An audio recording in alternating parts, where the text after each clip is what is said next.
Hey tubers, welcome back for another adventure.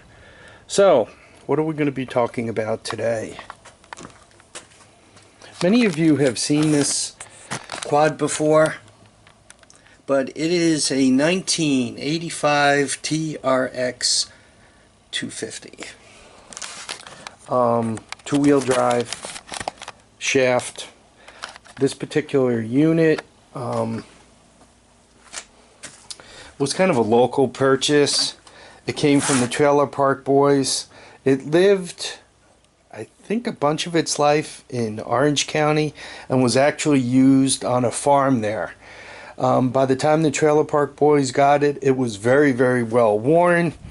You can kind of see those two brackets there. There was a battery there. It was used to plow. So this thing has worked for a living. I bought it, rode it a little bit, didn't do too much with it, and it sat for a year or more. And then I worked on it a little bit in the winter, and now it's sat for another 6 months.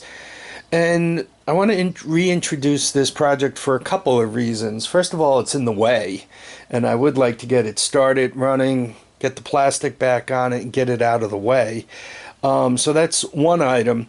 But as I was kind of working on that, I realized that I need to do a little something with my videos also. And let me just go through a reason why. Now, I worked on this project last 6 months ago, and now 6 months later, I'm back to talking about it. So that leads people who want to know this full project with either going back to the old videos, or I have to keep reintroducing it. And a lot of times for people who do stay current, then they're like, yo, this character talks about the same old stuff over and over and over again. So I think what I need to do is start, perhaps the videos will get a little bit longer, but they're going to be on a single topic. Now, this thing here, as an example, and each one of these is kind of a video, but if it was continuous, it'd probably play better. As an example, the gas tank, the bottom was rotted out. Somebody already tried to use cream on it. So what I did is I cleaned it up. This is red coat. I put red coat over the problem areas a couple of times. Then I put paper towel over it, and I put red coat over that several times. So I got the bottom of it sealed up on the outside that way. Then on the inside, I only had a little bit of red coat left, and I basically sealed the bottom. The rest of it seemed to be fine. I mean, they used everything here. Screws, rubber washers, Bondo. So that got the gas tank tight. The carburetor, I decided to upgrade, and I went with one of these OEM standards. This is a $100 carburetor, $89, something like that, eBay deal. But instead of putting the carburetor that belongs on there, I went with a 250X carburetor. It's slightly bigger, so I had to put a 250X manifold on there, 250X carburetor. And by the way, I like these guys, these OEM standard. They seem to do a really nice job on the carburetor. The fit and finish is good. It's well polished. It's been sitting for 6 months, and just before I started this video, I tried to give it a quick start, and she fired right up first try. So unfortunately, the tail end of the OEM standard carburetor was a little different also. So I discovered these are silicone pipes, hose, red, whatever you guys want to call it. 54 millimeter 4-ply.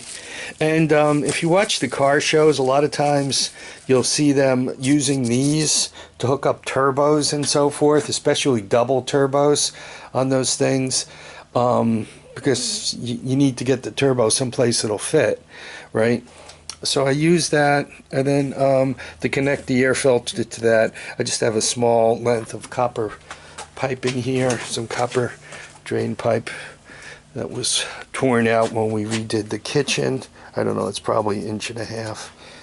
and I clamped it right on, and I need to provide some support because I'm thinking with that swinging around on the end there, eventually it's going to break something loose. I did put some gas into it, and let's get this stuff out of the way. I did put some gas in it, right into the carburetor. Put a new battery on it, so it should just light on. This choke doesn't work anymore, but that one sure does.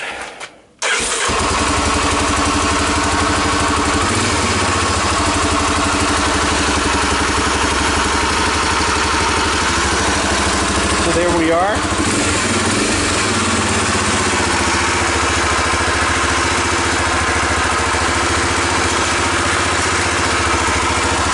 Neutral light valve. So you can see it runs, starts the whole bit. Now what I want to do is finish putting it together, get the gas tank on it, get the plastic on it, get it ready to go. Now it's been sitting around quite a while. So one of the things that I was concerned about was the wheels had gotten stiff, but now that I did put it into gear and let it go for a while, they've loosened up on me. I mean, they were really stiff, hard to turn around. So I was kind of like, oh man, what's wrong with this rig now? So there we are.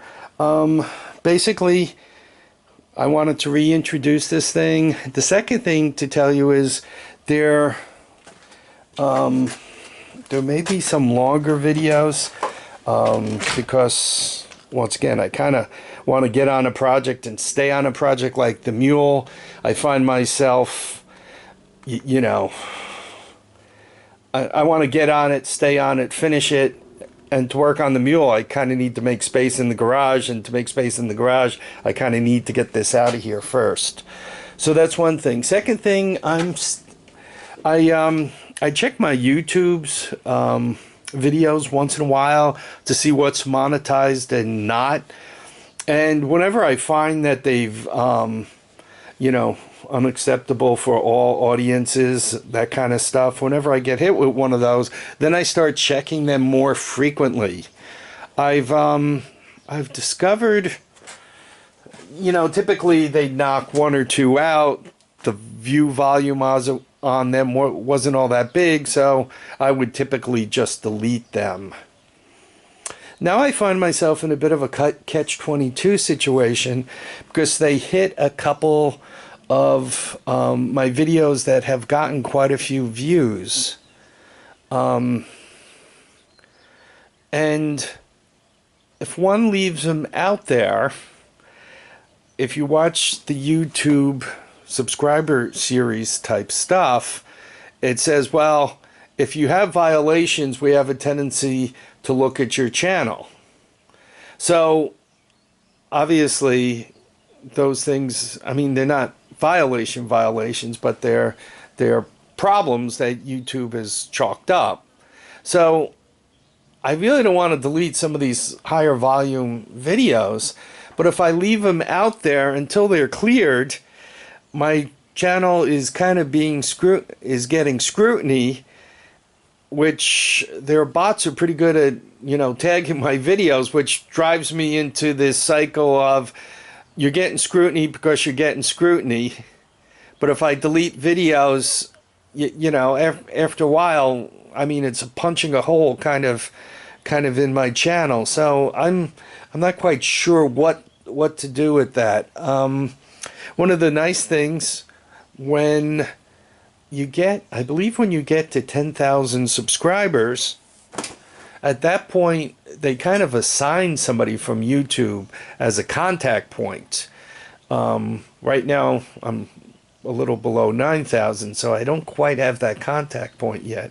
I'd love to get those last 1,000 subscribers so that I could get to the point where I could contact somebody and say, yo, what do I do about this? Help me out. When they review my videos, they always turn them back on, but in the meantime, they're not paying for toys, eh? Anyway, I'm out of memory, so I gotta run. I want to thank everybody for watching and commenting, supporting my channel. Remember, feet down, keep your head up, and get out and enjoy each and every day. Bye now.